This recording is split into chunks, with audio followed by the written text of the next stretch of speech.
morning everybody, and welcome to part 8 of our trapping series. Today we will be covering the Apapuca cage trap. Now you may recall that in part 4 we built the actual cage, which is this very cage right here. However, I had made a few adjustments to it.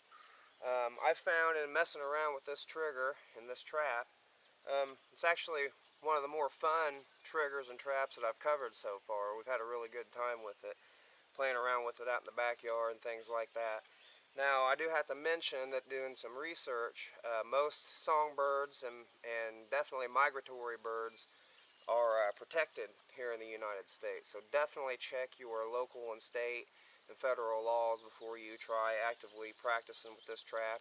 We did set it up in the backyard. We did learn that we could target the house sparrow, European starling, and pigeons. So we had a bunch of house sparrows out in the backyard, big group of them stealing the dog food. So we set the little trap up, and we got a little clip at the end of this video just to kind of show you. You will notice that the bars on this cage are spread too far apart. I used sticks that were too big in diameter here to be able to catch a sparrow. Now this probably would work fine for a dove or something in an emergency situation, a robin, a bigger bird like that, but definitely was way too easy for the sparrow to escape, which was fine. We weren't really looking to actually capture him. We were going to let him go anyway, but it was just a neat little experiment. Shows that it does work practically. Now this trap is going back on the origin of it a little bit. It appears to me that it was used by the Guarani people, indigenous to South America. They used it, from what I've researched, to trap birds, even small monkeys, other animals used as pets and things like that. So I read reports of them using them, over a meter tall. So anyway, I found that pretty interesting. It's not just used for birds; it can be used for a lot of different things. So stay tuned, and we'll get this set up for you. To build this Apapuca cage trigger, you basically need just 4 components. You need a forked stick. This is actually where your cage is going to rest, is on this fork. You're going to need a post stick, and you're going to need 2 trigger sticks or trigger struts, whatever you want to call them. So we're going to get started on our forked stick first. I'm going to take this front edge of this fork, and I'm going to cut quite a bit of that off.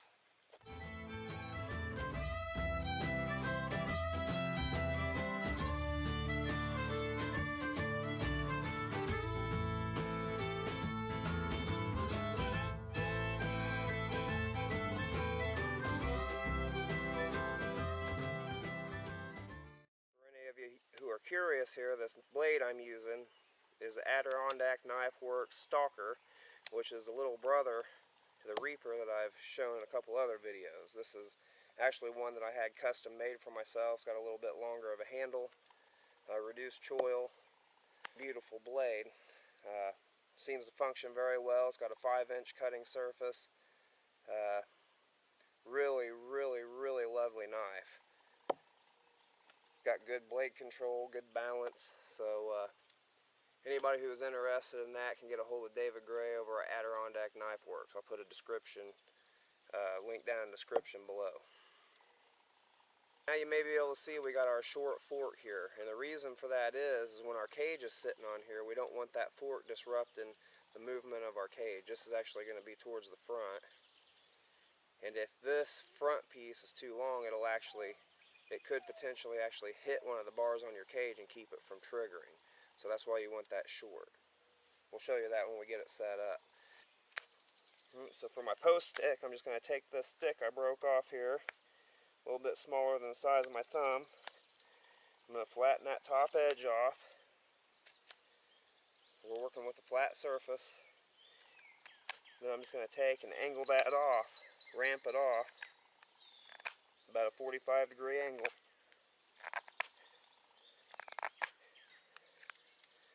So like so. I'm going to take and flatten the very top here.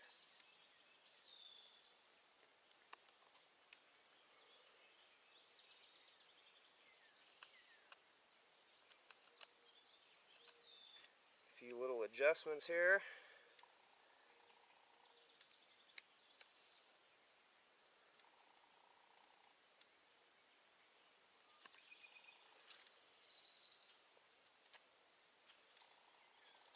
And that's basically what you want right there. You want that ramped at about a 45-degree angle, somewhat flat on the top so everything can mate. Then what you're going to do when you get everything measured on your trap, you're going to cut a 7 notch right here, and that is actually going to catch in there. So we'll get over to the cage and we'll get everything measured up and see if we can get her set up for you. Try to get the measurement on this.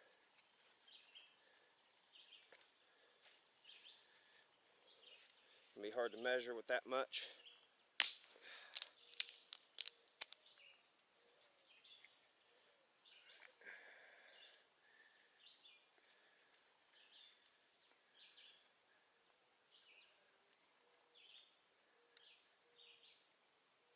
It's actually going to be just about right, so I'm going to just clean this end off here, and then we'll flatten this front, and I'll show you that here in a minute. Alright, now that we have that all cleaned off, we're going to take and we're going to flatten this front edge here. And you want it fairly straight down the bottom here too. And you want to have these sharp edges on each side, and that's where your bait struts are going to contact this face. And the more you can have them on this edge and low, the more sensitive it's going to be. Alright, so another thing we need to do is on the back part of this fork here, that's going to be on the back side of the trap here, you're going to want where your post stick is going to need a notch to rest into. So we're going to put a 7 notch right here, about 3/4 of an inch or an inch below the fork. The higher it is up on here, the more sensitive it's going to be flipping forward. So we'll just we'll make an indentation here, probably about 3/4 of an inch below. Then we just take our knife and work it up towards that indentation. Doesn't need to be anything fancy. This needs to be a spot for this to rest right there, just like that. Okay, so we have all of our components. We have our Y stick, which is going to be the top stick of our trigger. And you can see we cut the front fork off. And why we did that is so this can swing freely. Now if this was still on here, sticking out a couple inches, when this swung around, it could potentially hit the upper bar on this cage, obstructing the trigger. So you can see this way it's allowed to swing freely, so that's why we do that. Anyhow, we're going to take our post stick, which has our 45-degree ramp in it, and we're going to take the rounded part towards the inside of the trap. Then the 7 notch we made in our fork stick is going to rest right on top of that point. Now you can see this is kind of squirrely back and forth, which is okay, because you want this trap to be triggered no matter which trigger strut is triggered. Now you may be able to see with these trigger struts, I kind of carved a rounded point in one end, just kind of broke them off on the other. Now you take the end that you just broke off, you stick it to the inside of the trap. Then your rounded point will go right on the edge of that flat part you made on the front of your wide stick. And I try to put that point as low as possible on that flat part and right on that sharp edge. You take your other bait strut and you do the same thing. And you can see they're suspended in the air. You have the broken end of the stick is jammed up against the bar here on the cage, and the rounded point's jammed up against the flat point on your Y stick, and that's what suspends everything. So hopefully if you have everything set up right, you're going to have your bait in here, your bird's going to be jumping around in here, getting your bait, maybe put some out here, just kind of lure them in here. They're going to be jumping around, going crazy. They're probably going to be perching on top of your cage and everything else. But hopefully eventually one of them spots the bait inside your trap here, comes in, triggers your trigger, and when you come back, you'll have a bird in there.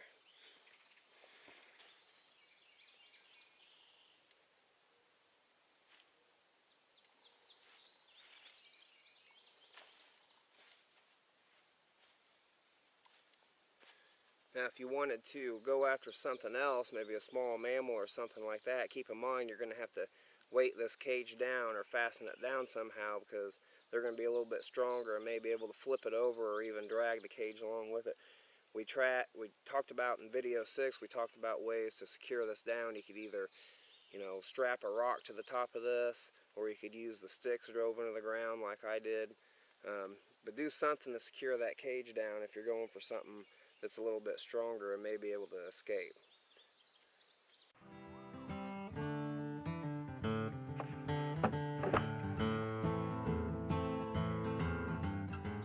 Special thanks to you guys for coming along with me on my little version of the Apapuca bird trap. Really appreciate it. Appreciate all your views, all your subscriptions, all your comments, all your likes. Really means a lot to us, guys. Stay tuned for the next one. Hope to see you in the woods real soon.